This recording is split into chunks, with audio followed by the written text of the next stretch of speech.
Hello students, आज मैं आपको करवा रहा हूं स्टैट्स का एक बहुत इंपॉर्टेंट चैप्टर जिसका नाम है कोरिलेशन। हिंदी में इसे बोलते हैं सहसंबंध। ठीक है ना।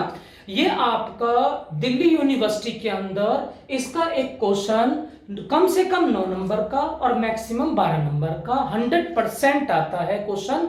और ऐसे ही आपका चाहे इंदिरा गांधी यूनिवर्सिटी हो उसमें भी आता है, उसमें ये 15 से 16 नंबर का आता है। ठीक है ना। कभी कभी 20 का भी आ जाता है ये क्वेश्चन। और 11th क्लास में भी आता है ये क्वेश्चन, कितने नंबर का? 6 नंबर का। ये सोच के चलो आपके पास स्टैट्स है तो ये वाला कोरिलेशन वाला चैप्टर 100% आएगा। ठीक है ना। तो मैं आज आपको समझा रहा हूं पहले कोरिलेशन के बारे में कि कोरिलेशन कहते किसे हैं। ठीक है ना। कोरिलेशन इसमें क्या चीज होती है जो समझेंगे हम। ठीक है ना। देखो हमारे पास दो सीरीज है, एक्स और वाई, दो सीरीज है। इनमें आपस में रिलेशन बताना, एक्स का वाई के साथ रिलेशन बताना, वाई का एक्स के साथ रिलेशन बताना ही कोरिलेशन कहलाता है। ठीक है ना। कोई भी आपसे पूछे कि कोरिलेशन किसे कहेंगे तो आप कहोगे कि भाई सिंपल सी बात है, दो सीरीज है, उन दोनों में आपस में रिलेशन स्थापित करना, ठीक है ना, इनमें संबंध बताना ही कोरिलेशन कहलाता है। ठीक है ना। जो याद कर लेना, जो रिलेशन होना चाहिए ना, जो रिलेशन होना चाहिए कारण और परिणाम का होना चाहिए, कारण का और परिणाम का, ये सबसे इंपॉर्टेंट है।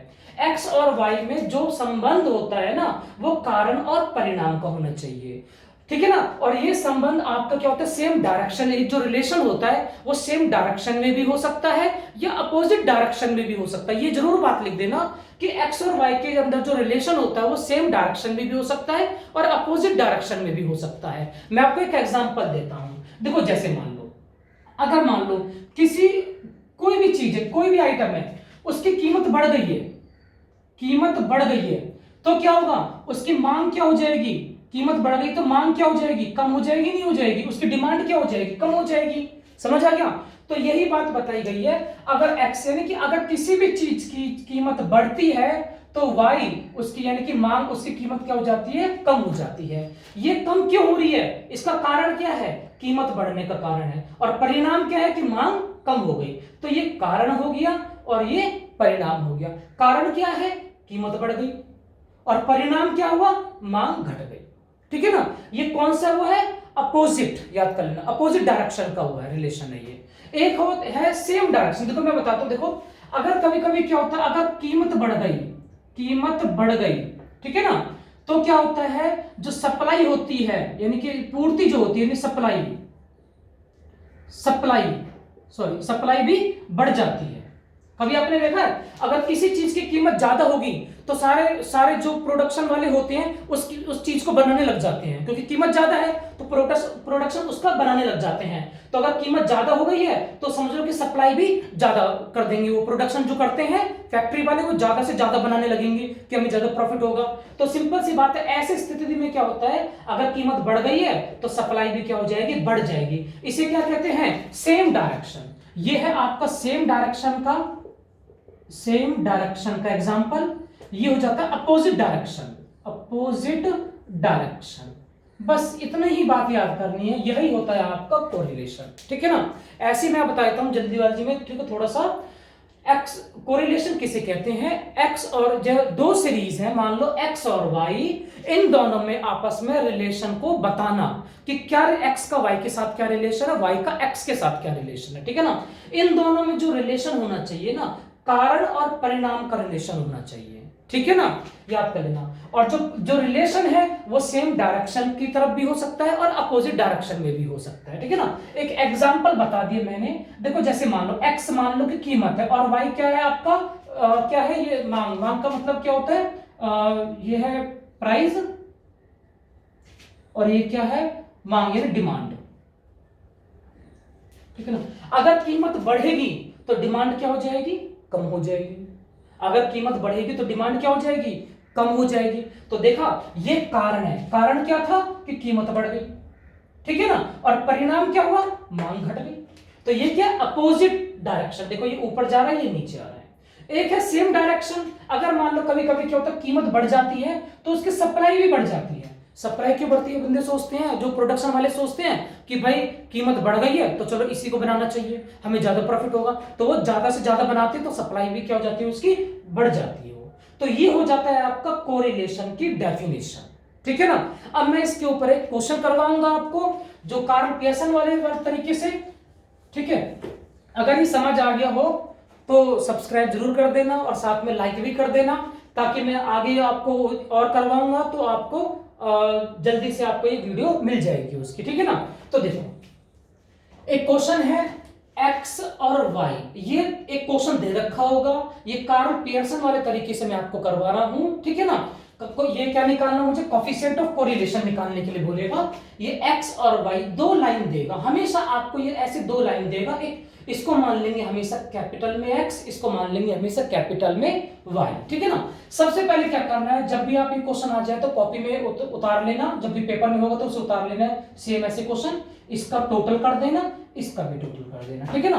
अब इसका ना मीन निकाल देना, क्या निकाल देना, मीन। मीन कैसे निकलेगा, जो एक टोटल है ना इसको ऊपर रख दो, टोटल को ऊपर रख दो, और कितनी संख्या है, 1 2 3 4 5 6 7 8 9 10, 10 टर्म्स हैं, तो 10 से डिवाइड कर देंगे तो 66 आ गया इसका मीन। ऐसे y का मीन भी निकाल लेंगे, तो 640 अपॉन में कितने टर्म्स थे, 10 थे, तो इसका आ गया 64। सबसे पहले आपको मीन निकाल लेना है, ठीक है ना। और एक बात याद कर लेना, जो इसको मानोगे कैपिटल में x और कैपिटल में y मानोगे, ठीक है। अब आप क्या करोगे, बस यही है सबसे मेन है इसमें, मीन निकाल दिया आपने। अब क्वेश्चन स्टार्ट करते हैं। यहां पर सबसे पहले आपको ना निकालना है स्मॉल x, छोटा x, इसका फॉर्मूला होता है x माइनस x का मीन, याद कर लेना।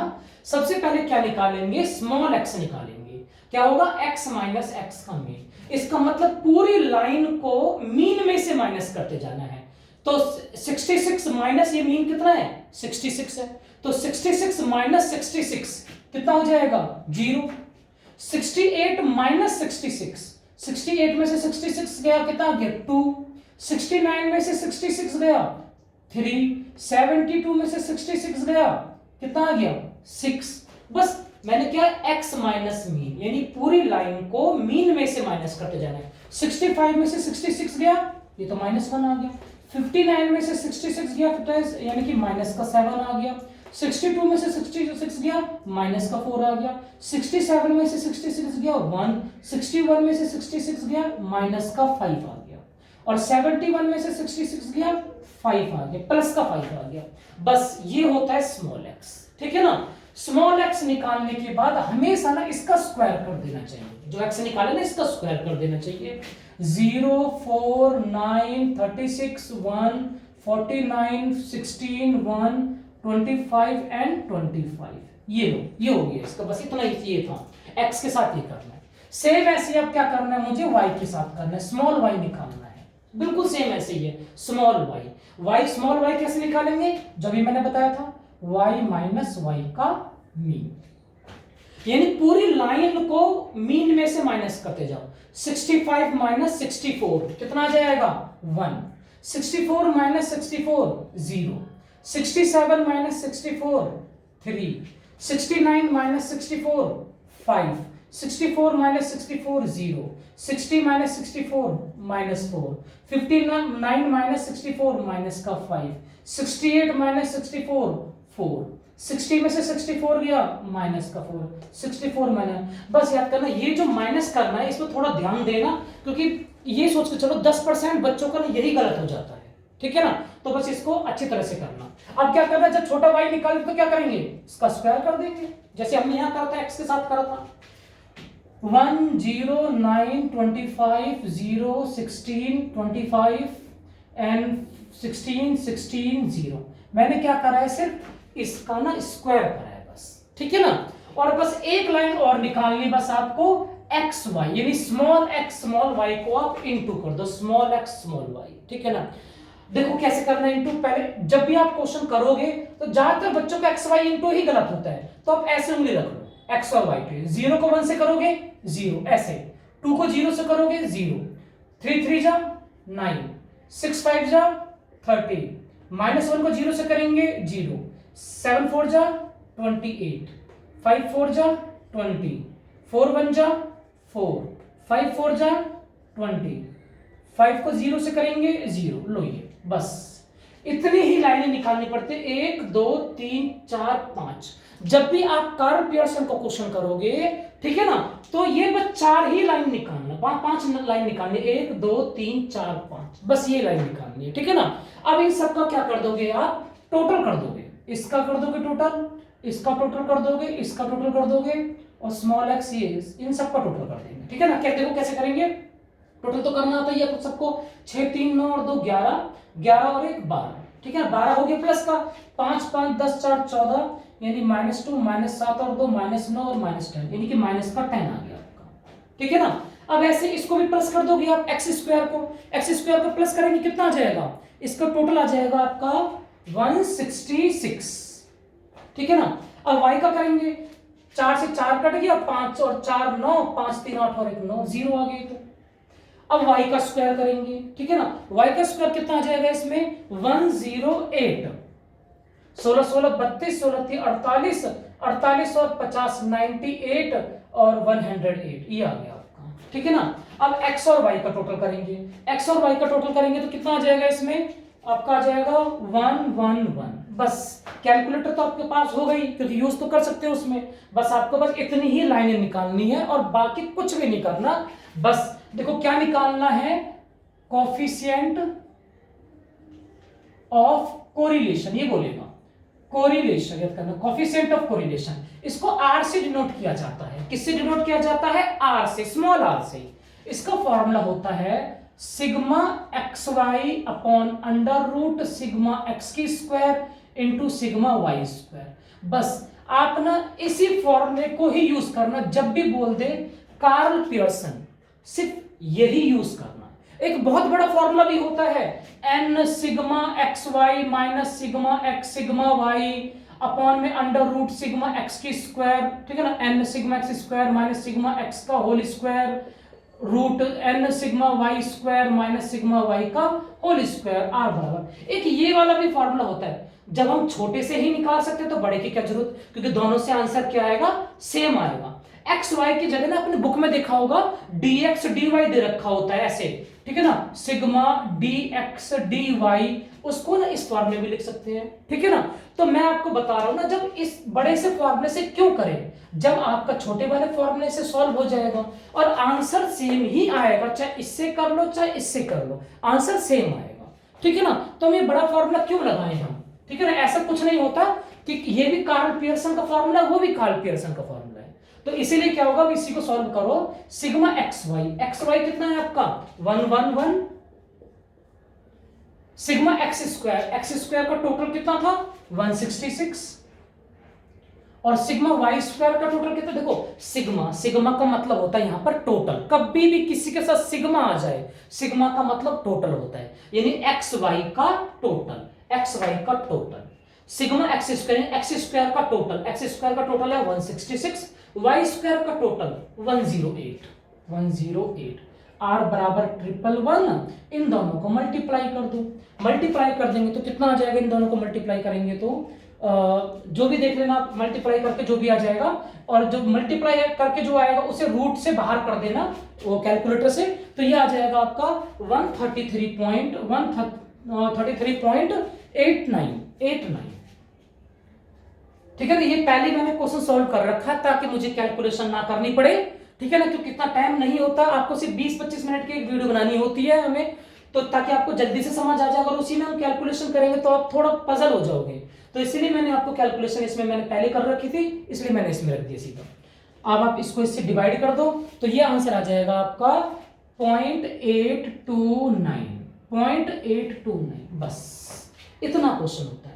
कोई भी देखो कोरिलेशन का क्वेश्चन आ गया ना कार्ल पियर्सन से, तो हमेशा कभी भी हो यही वाला तरीका अपनाना, और कोई तरीका आप मत अपनाना। उसमें बड़े वाला भी दे रखा होगा, छोटे बुक में देखोगे 10 ईयर में देखोगे आप, तो बड़े वाला तरीके से कर रखा होगा। अगर आप बड़े से करोगे चाहे छोटे से करोगे, आंसर सेम आना होता है आपका, ठीक है ना। बहुत सारे बच्चे कंफ्यूज होते हैं कब बड़े वाला फॉर्मूला लगाना चाहिए, कब छोटे वाला लगाना चाहिए। जब छोटे वाले से हो रहा है तो हम बड़े वाला फॉर्मूला क्यों लगाएं, ठीक है ना। तो बस यही होता है, बस यही करना है आपको, इतना ही करना है। ये कब करना है आपको, जब दो लाइन दे रखी हो ये और ये, ठीक है ना।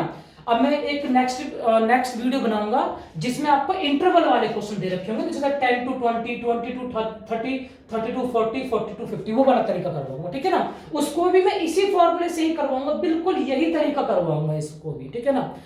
अगर तो पसंद आ गया, अगर समझ आ गई हो आपको ये वाला क्वेश्चन अच्छी तरह से समझ आ गया हो, ये वाला टाइप अच्छी तरह से समझ आ गया हो, तो सब्सक्राइब जरूर कर देना और लाइक जरूर कर देना। मैं जल्द ही आपका शायद कल नेक्स्ट क्लास में आपका नया वाला टाइप लेके आऊंगा, ठीक है ना। अब जब तक के लिए आप ये एक कॉपी में उतार लेना और कर लेना, खुद करके देखना। एक बार में आपको थोड़ा सा दिक्कत होगी, लेकिन अगली बार में आपको कोई भी दिक्कत नहीं होगी, सारे क्वेश्चन आप कर लोगे अपने आप, ठीक है ना।